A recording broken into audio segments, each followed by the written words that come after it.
You're going to be using your arms to get up in that position. Now for this test, you want to make sure that the ASISs are staying on the table. You only have them... I don't want you. So you want to make sure that the ASISs stay on the table and only have him come up as high as he can while his ASISs stay on the table. I like this way because when you do standing and you're standing behind them and you're trying to get that measurement, if they have a lot of motion, it feels a little unstable to me, so I feel like I can get a better measurement of extension this way. The disadvantage is that it isn't really active range of motion, so when you document, you would have to make sure you say that this was a prone measurement. Okay? So what I'm going to have you do is put your hands on your side, and this are going to be the fake push-ups. So I actually want you to keep this bone on the front of your pelvis down on the table and only arch your back as high as you can without lifting that up. So I'm just going to put my hand here so I can see if you cheat. Come on up. Okay, you're too high. Come back down. Right there's good. So then you're going to measure suprasternal notch down to the table. How you doing? Should we leave you up there for a while? Sure. Okay, so you can go back down. 32.8 centimeters. So again, that's going to be a tape measure method, so you're just giving it a single number. Go ahead and relax. I would hold his head in this position, and now what I'd like you to do is bring your chin to your chest for me. Okay, and come on back. If I needed to do the neck extensors, the anterior lateral neck extensors, go ahead and bring your neck back for me. Good, and come on back. Now, you can do whatever you want, mostly. I'm going to let go, though. Now, if you need to do gravity eliminated for any of those 3 manual muscle tests, you no longer can say aside, right? Because the anterior lateral neck flexors, we're now kicking in both of them because we don't have the head rotated, right? And the same for the posterior lateral neck extensors, we're using both of them as that person goes back. So you no longer can say aside once you get to gravity eliminated. Okay? I think that came up at OLA, that's why I'm talking about it, if you're wondering how I randomly got there. And I want you to do a slow curl. So go ahead and bring your head up and then your shoulders up and keep coming up. There you go, and come back down. So he's able to do that curl because he has strong abdominals, right? Now what I want you to do is try to get all of the motion from your hip and keep your back and neck very, very straight. Okay, so you're going to come up like...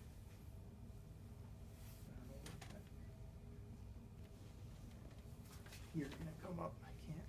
Okay, let me... Your socks are inside out. Are they dirty? Is this really good next That's how I day? wear them. There you go. Do you see the difference? That was all hip flexors and not abdominals. And that's why he needed me to hold his feet, because this created, then this became a stable side. So you guys are all probably too young. It used to be that you would always do your sit-ups by locking your feet underneath your sofa.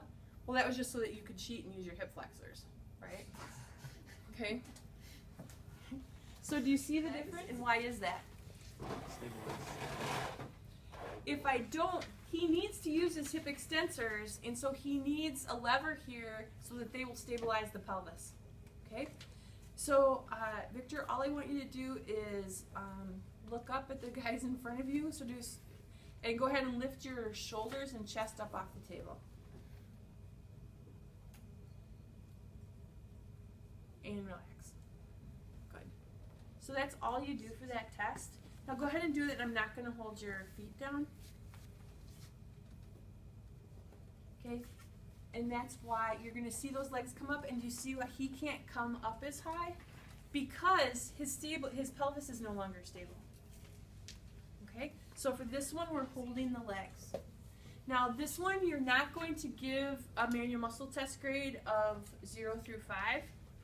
You're going to use the language that's on the slide, so normal, and then so I would have given Victor a normal because he was able to hold that for 6 seconds and he was up nice and high. Otherwise, you're going to say that there was weakness, and it's either going to be slight weakness, so maybe he was able to get up to a nice range of motion, but he wasn't able to hold it very well, so that would be slight weakness. Moderate weakness might be that he wasn't even able to come up all the way, and then marked weakness is that he he was able to come up a little bit, but wasn't able to hold it at all. Okay, but it's much more qualitative, descriptive than it is that 0 to 5 manual muscle test grade. And you're going to see that the manual muscle test grades for all of these are really different. Okay. Is that because you're not like pushing down on it? It's more you have to look at them doing it. Right, right. There's no resistance other than body weight. So I'm going to have you put your hands like this. Okay. Now, what I'm going to ask you to do, I don't know if it's my hair or not, but it's weird that it was on your butt. So what I want you to do is hike your hip up. Sorry. It's a weird day. There's all videotape that's even worse. So what I want you to do is hike your hip up like this, except don't flex. Okay, I'm going to have you stand up for me a second. So it's very hard to do in prone. And so if people don't get it in prone, go ahead and have them stand up. Okay, so you did this. Yep. What I want you to do is keep your shoulders nice and still and just lift your hip up like this. Here you go, that's better. Okay? So, okay, I'll test your right side. Okay, so go ahead and get on the table again.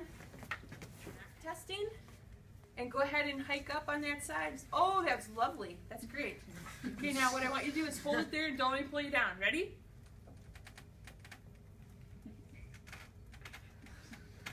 And relax. Good. Now, the quadratus lumborum is a really hard one to do in prone, and so I would have the person stand up to see if they could do it. If they still couldn't get it, I'm going to palpate quadratus lumborum. This is actually a muscle that gets injured quite often in soccer players, and so you don't want to ignore the quadratus lumborum. So remember, it's pretty lateral, and it's going to attach to the iliac crest in the bottommost ribs.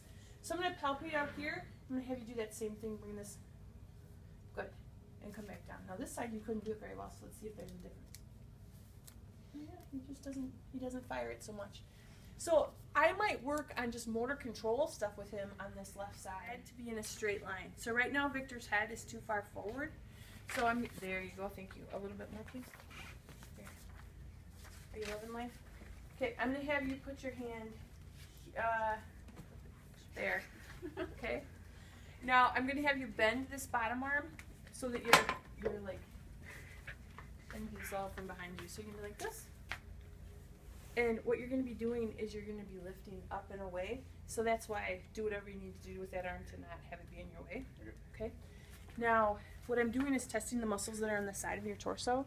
So it's going to be really important that you come up straight and that you aren't coming up forward or backward or anything. Okay.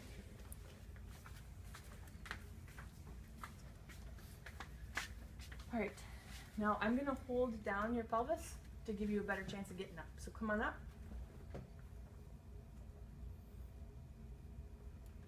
And relax. Good.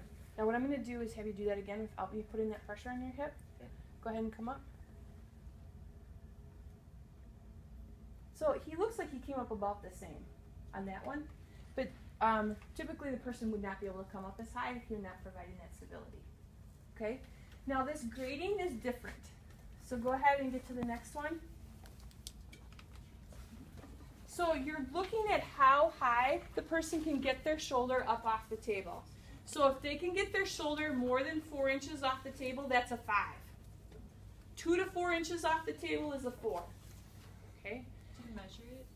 No, you're really just eyeballing it because you're applying pressure here and you're looking. So this one is kind of a goofy one because you're going to put the person in a position. So I'm going to have you go ahead and put your arms across your body. So I'm going to bring you up and twist you, and then I'm going to hold your legs down. Okay? Okay. And what you're going to have to do is hold the test position. Okay? So I'm going to come in, I'm going to lift you up, and then we're going to rotate you, and then I'm going to put pressure here. Can you hold it there? Yep. Should we see how long Lauren can hold it? Go ahead and lie back down. Okay? So we name that based on the direction they're rotating. Okay, so we would call that left. What muscle are you All right. testing? Well, we're really testing both obliques, right?